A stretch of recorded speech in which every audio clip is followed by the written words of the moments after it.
Praise the lord. దేవునికి మహిమ కలుగును గాక. అందరూ బాగున్నారా?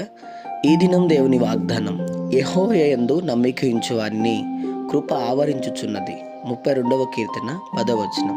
అవును, దేవుడు ఎంత కృప కలిగిన వాడంటే, ఆదరణ కోల్పోయి సమాధానము లేక కృంగిన వారికి నమ్మదగిన యెహోవా అంటున్నాడు, కృప ఆవరించి ఉన్నది. నిజమే, ఆయన కృపే మనల్ని ఇంతవరకు కాపాడుతుంది. ఆయన కృపే మనల్ని ఇంతవరకు బ్రతికిస్తుంది.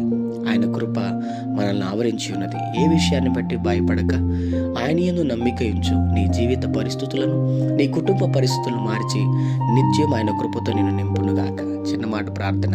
ప్రేమ కనికరము గల మా తండ్రి, నీకు వందనాలు.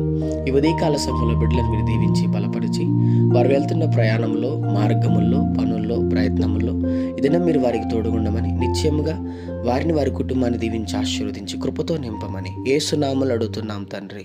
ఆమేన్.